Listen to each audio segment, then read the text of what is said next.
सौगंध मुझे इस मिट्टी की, मैं देश नहीं मिटने दूंगा, मैं देश नहीं झुकने दूंगा। सौगंध मुझे इस मिट्टी की, मैं देश नहीं मिटने दूंगा, मैं देश नहीं झुकने दूंगा। उठो जागो और तब तक चलते रहो जब तक लक्ष्य प्राप्त न हो जाए। ये सोच है देश के भावी प्रधानमंत्री नरेंद्र मोदी की, जिसने युवाओं को प्रेरित किया और नतीजा आपके सामने है।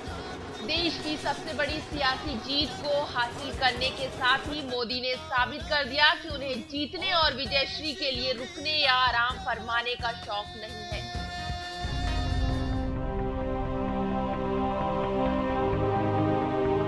लोग मानते थे कि दिल्ली अब खड़ा नहीं होगा,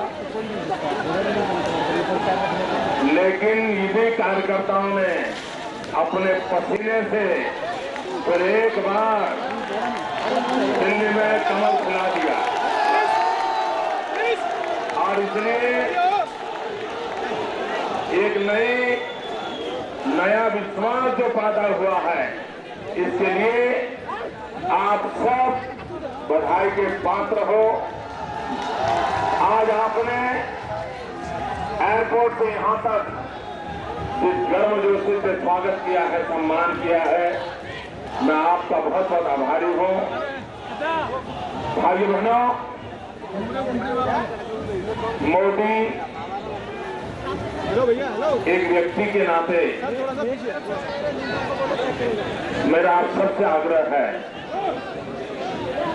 कि ये विजय, ये यश,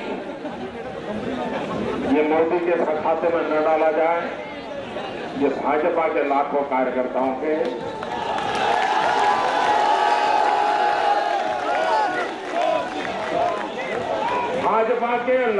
कार्यकर्ताओं के परिश्रम का परिणाम है। ये विजय 1952 से 4-4-5-5 पीढ़ी खप गई है। उस पीढ़ियों का पुरुषार्थ है, तब जाकर क्या विजय।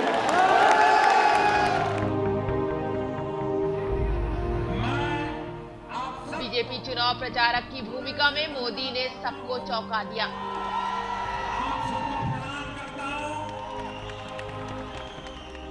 जिसके बाद बीजेपी केंद्र की सत्ता पर काबिज हो गई।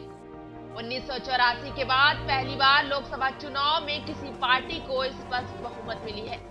देश की जनता सही मायने में कांग्रेस से मुक्ति चाहती थी और देश की सियासत में बदलाव लाना चाहती थी। मोदी ने देश की युवा शक्ति, मध्य वर्ग और ग्रामीण लोगों को बदलाव की बयार लाने का भरोसा दिलाने के लिए संपर्क साधने की पुरजोर कोशिश की और उनकी ये कोशिश रंग लाई। एक कुशल योजनाकार मोदी ने रेलवे स्टेशन पर चाय बेचने वाले से लेकर भारत का लोकप्रिय नेता बनने तक का सफर बड़ी सफलता से तय किया है। 2014 के लोकसभा चुनाव की घोषणा हुई। 26 मार्च 2014 को मां वैष्णो देवी के आशीर्वाद के बाद उन्होंने विजय रैली का शुभारंभ किया। चुनाव प्रचार के विजयी अभियान में पहली रैली उन्होंने जम्मू कश्मीर में और आखिरी रैली पूर्वी उत्तर प्रदेश के बलिया में की। एक महीने के अंदर 12 दौरे में 150 स्थानों पर 3D रैलियों को संबोधित किया। इस दौरान रैलियां, 3D सभाएं, चाय पे चर्चा, सबको मिलाकर मोदी ने करीब 5800 कार्यक्रम किए। 3 लाख किलोमीटर की यात्रा कर पूरे भारतवर्ष में 440 कार्यक्रम और रैलियां संबोधित की। मोदी बिना रुके, बिना थके मेहनत करते रहे। आलम यह था कि वो एक दिन में 4 से लेकर 6 रैलियों तक को संबोधित कर रहे थे। कई हफ्तों तक उनका गला बैठ गया, फिर भी वो सियासत के लिए गरजते रहे। 25 राज्यों में 437 जनसभाओं को संबोधित किया। मोदी का ये प्रचार अभियान ऐतिहासिक कहा जा सकता है। मोदी चलते गए, बढ़ते गए और उन्होंने आखिरकार मुख्यमंत्री से प्रधानमंत्री बनकर ही दम लिया।